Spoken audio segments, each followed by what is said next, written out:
¿Cuál es el otro componente de esta guerra estúpida contra los inmigrantes? Uno, contra las Torres Gemelas y el Pentágono. Estados Unidos lanzó una campaña contra el terrorismo a escala planetaria. En el 2011 convocaron en la Casa Blanca una cumbre internacional a la que incluso acudió México.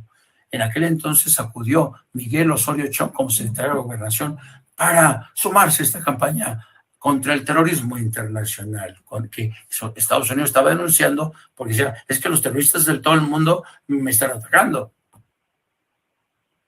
Y mientras lanzaba e invadía Afganistán con una guerra de represalia estúpida que no consiguió en absoluto nada en más de 20 años de ocupación, todo lo contrario. Afganistán es hoy un país más ruinoso, donde los mujahidines han vuelto al poder. Los talibanes han vuelto a poner sus reglas, nuevamente cerrando escuelas, maltratando a las mujeres. ¿Qué consiguió Estados Unidos? Absolutamente nada. Y salió con la cola entre las patas. ¿De qué sirvió esa guerra de intervención de Estados Unidos en Afganistán? De nada. La guerra en Irak, que según ellos para destruir las armas de destrucción masiva que tenía Saddam Hussein, una mentira.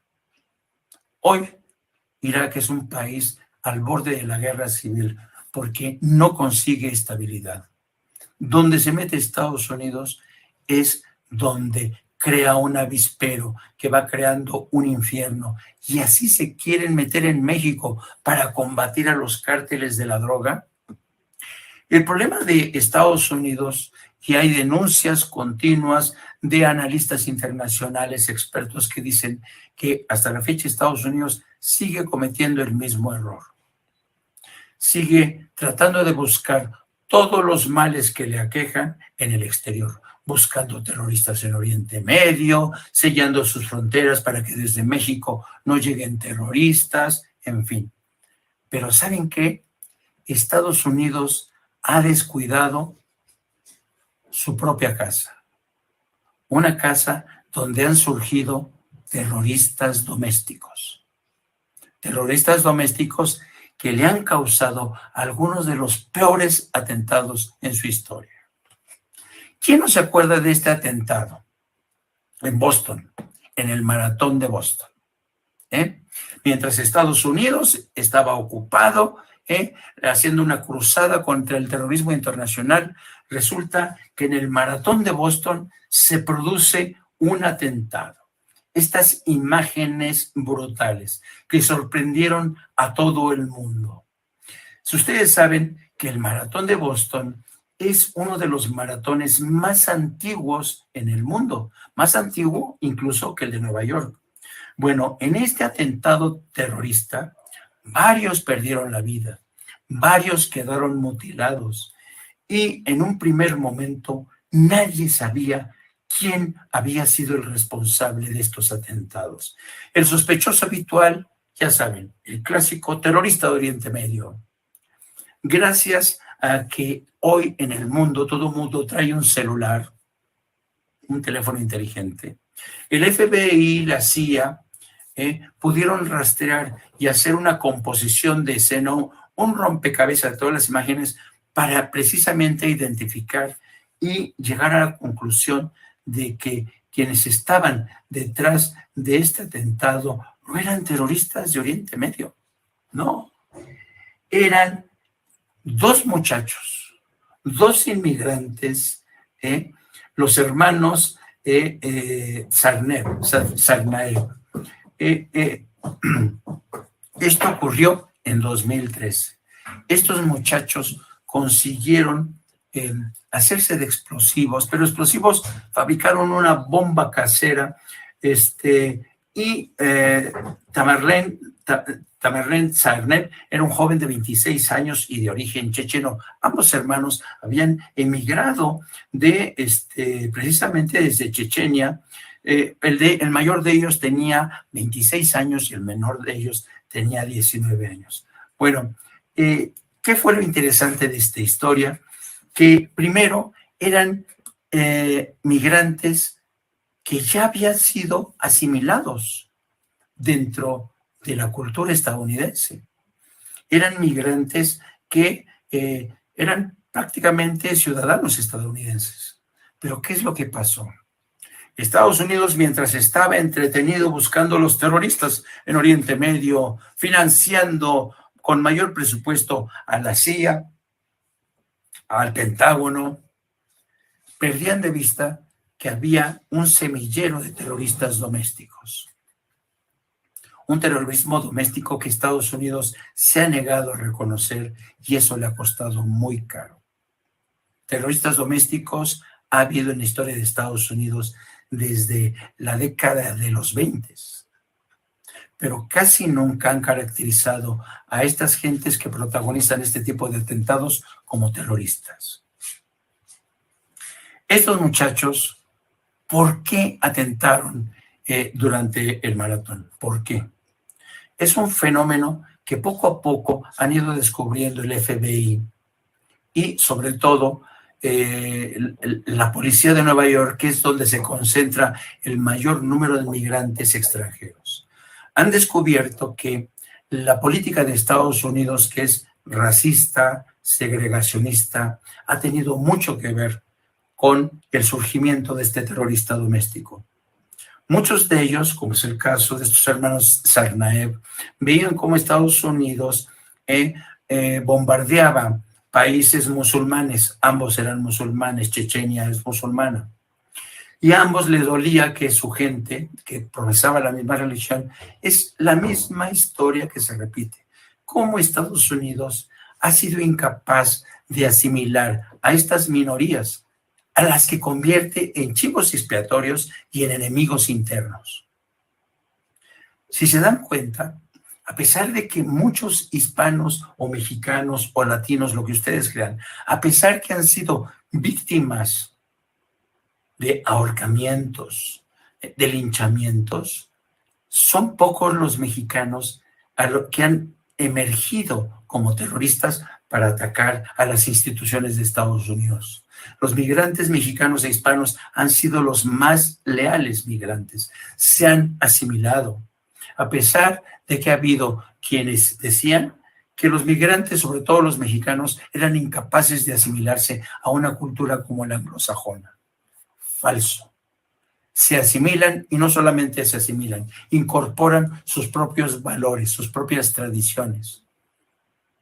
Pero ¿qué es lo que pasa con un segmento de migrantes que no se sienten aceptados, no se sienten parte de esta sociedad que los rechaza, ¿no?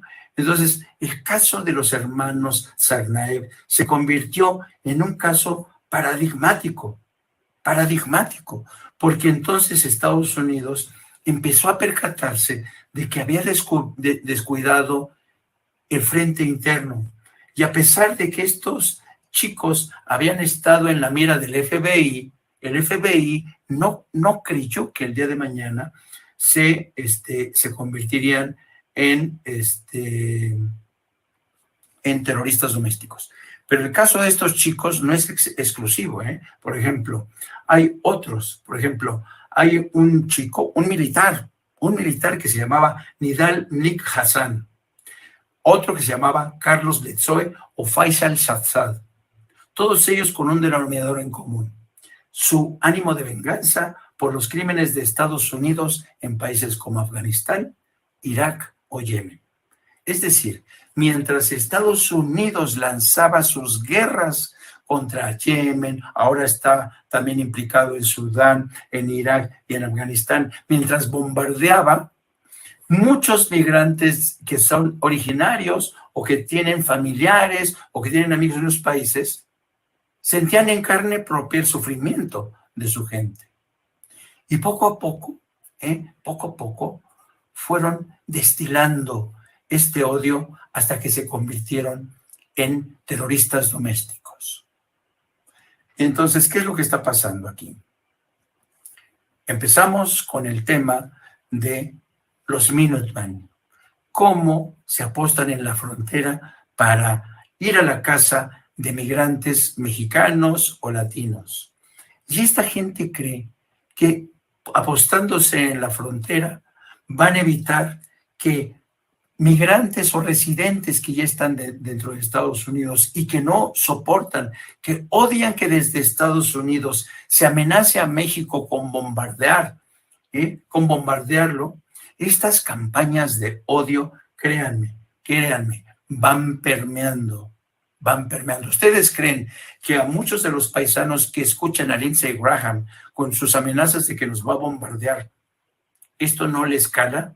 Pues claro que les cala. ¿Y cuántas gentes cuando escuchan a Lindsey Graham dicen, no, a ver, si aquí se desata un bombardeo o una guerra por estos estúpidos de los republicanos, a ver a cómo nos toca? La minoría hispana es una de las más grandes y extendidas en todo Estados Unidos. ¿No se les hace estúpido que políticos como los republicanos sigan jugando con este tipo de amenazas, ¿no? Entonces, yo creo que todo esto da la medida de una política de odio, de cómo la política interior de Estados Unidos, que desde el atentado del 11 de septiembre del 2001 ha convertido a todos los migrantes en sospechosos habituales. ¿Cuántos incidentes no ha habido? Yo recuerdo perfectamente uno de ellos, un loco antiinmigrante que confundió a un hispano con un árabe terrorista y lo asesinó en un local donde se vendían hamburguesas, en el área de San Diego. Este tipo de cosas ocurren, ¿por qué? Por la responsabilidad realmente de esta gente que sigue creyendo que la incitación al odio reditúa y les representa votos en sus urnas. Hay gente que sigue creyendo que la táctica antiinmigrante sigue siendo bastante redituable, pero esto es falso. Este odio que estas minorías siguen expandiendo, esparciendo, realmente es muy peligrosa. Y se ha convertido precisamente en el caldo de cultivo de muchos movimientos. En la década de los 20, por ejemplo, cuando se acuerdan del juicio contra Sacco y Vanzetti, que fue muy famoso, precisamente Sacco y Vanzetti, que eran dos migrantes italianos, los convirtieron en cabeza de turco, en chivos expiatorios de un supuesto atentado. Y los condenaron. ¿Y saben qué pasó? Que en el área de Wall Street, un terrorista anarquista puso una carreta con explosivos y ¡papum! Fue quizá el primer atentado terrorista que tenía que ver precisamente con el odio racial que desde siempre ha existido en Estados Unidos. Así es que no nos debe extrañar que con cada ciclo electoral el Partido Republicano, pero también el Partido Demócrata, eche mano de este odio, como lo está haciendo de nueva cuenta en Texas, llegando al extremo de proponer precisamente un escuadrón de la muerte. ¿A dónde vamos a llegar con este tipo de alegatos a favor del odio? Yo, francamente, yo no sé, tengo muchísimos amigos y muchos inmigrantes no me van a desmentir.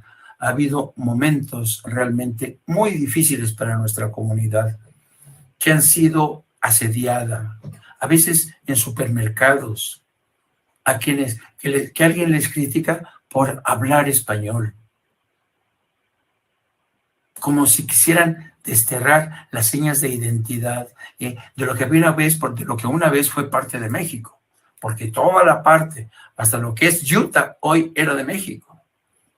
Entonces, ¿cómo van a desterrar de la noche a la mañana unas señas de identidad de una cultura tan fuerte como lo es la mexicana? Lo que es más, yo creo que Estados Unidos debe pensar que estas minorías que hablan español, pero que también hablan árabe, chino, coreano, ¿cuánto inmigrante de distintas naciones hay en Estados Unidos? La única ciudad donde nadie puede reclamar ser la mayoría, quizá es Nueva York. En Nueva York nadie manda. ¿Por qué? Porque es una diversidad racial impresionante. Ustedes seguramente, los que hayan ido a Nueva York, cuando van en el metro, cuando van en las calles, pueden estar escuchando a alguien hablando en español, o en chino, o en francés, o en alemán. ¿Por qué? Porque es un crisol cultural Nueva York. Y lo interesante del caso es que en Estados Unidos estas tensiones raciales de las que estamos hablando se dan sobre todo en la franja fronteriza. En la franja fronteriza donde durante mucho tiempo han gobernado los republicanos. El caso paradigmático de Texas. Texas quizá es uno de los estados más racistas que hay en la Unión Americana. Por eso no es de extrañar que en ese estado haya este tipo de iniciativas estúpidas a favor de la creación de escuadrones de la muerte. Durante